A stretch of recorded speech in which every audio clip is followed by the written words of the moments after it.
Oi, pessoal. Meu nome é Augusto e hoje, junto com o meu grupo de gestão sustentável, a gente vai buscar entender a forma de organização das aldeias indígenas e sua relação com as construções e habitações. Então, inicialmente, é importante citar que as construções, na maioria das vezes, são feitas de forma circular, ao redor de uma estrutura maior que serve para cerimônias, rituais e festividades. Então, as ocas são feitas ao redor de uma maloca ou de uma praça central, por exemplo. Os povos indígenas, eles prezam bastante pela conexão e valorização de sua diversidade, e por isso existe essa centralidade e união ao redor de algo comum. Um paralelo interessante pode ser com a própria Universidade da Unicamp. Tanto o campus de Barão Geraldo como o nosso logotipo, eles têm essa mesma concentricidade, fazendo com que as diferentes áreas de conhecimento se encontrem num lugar comum, valorizando o conhecimento e a integração entre as diversas áreas. Para começar, a gente precisa dizer que eles se organizam em forma de aldeias, ou também chamadas de tabatas, ou ainda mais simples de tabas. Essas aldeias elas são compostas por um conjunto entre 4 e 10 ocas, né, de maneira mais geral, podendo ser um pouco mais, ter mais quantidade, né, caso residam mais pessoas nesses lugares.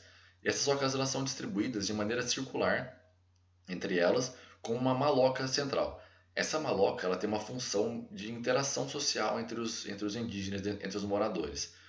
Por comportar esse número de ocas, a gente pode notar um número próximo de 400 pessoas morando nesses lugares. Ou seja, residem muitas pessoas, né, numa mesma aldeia. Vale também dizer que o formato das ocas ela acaba variando conforme a cultura das pessoas que moram nesses lugares. Ou seja, conforme a região, conforme o costume, o formato da oca ela vai variar. Como a gente pode ver, por exemplo, nessa imagem, que a gente pode encontrar ocas mais circulares, mais retangulares, com um formato pontiagudo mais no topo. Então depende da cultura, de como os índios enxergam o seu mundo ao redor. Bom, agora indo um pouquinho mais na pegada ecológica, sabe-se que as populações elas adotam um estilo de vida de desenvolvimento sustentável, porque eles têm um bom domínio da natureza à sua volta e eles são capazes de extrair os recursos naturais sem que haja uma degradação do meio. Assim, tratando mais especificamente das suas moradias, geralmente elas são constituídas de materiais como madeira, barro, cipós, palha, folhas de árvore e outros. Mas isso vai depender muito da região em que eles vivem, já que as condições externas elas influenciam no tipo de moradia, por exemplo, a questão climática, e, por exemplo, locais de ribeirinha, que são próximos aos rios, eles vão exigir casas mais elevadas e com materiais para suportar mais umidade. E também, né, um outro fator que influencia também muito é a disponibilidade desses materiais na região.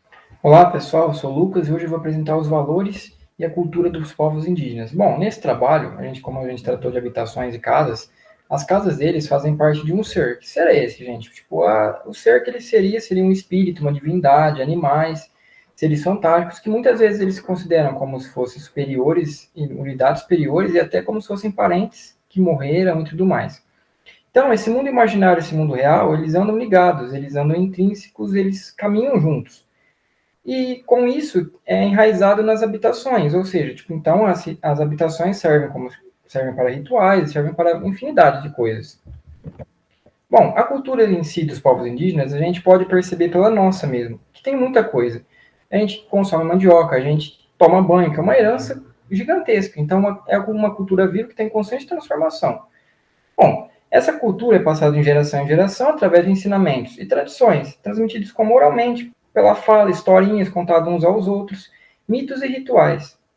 Então, pessoal, a conclusão que a gente tira dessa conversa é que a gente deve valorizar a cultura indígena brasileira.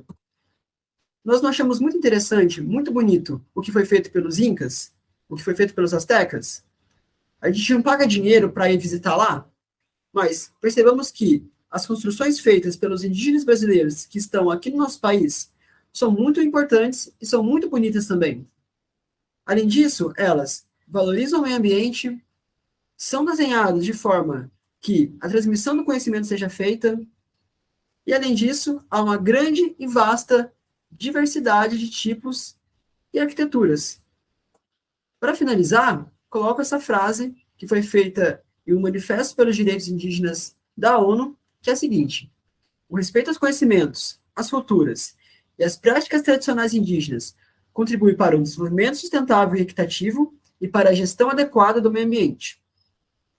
Enfim, pessoal, valorizemos a cultura indígena brasileira.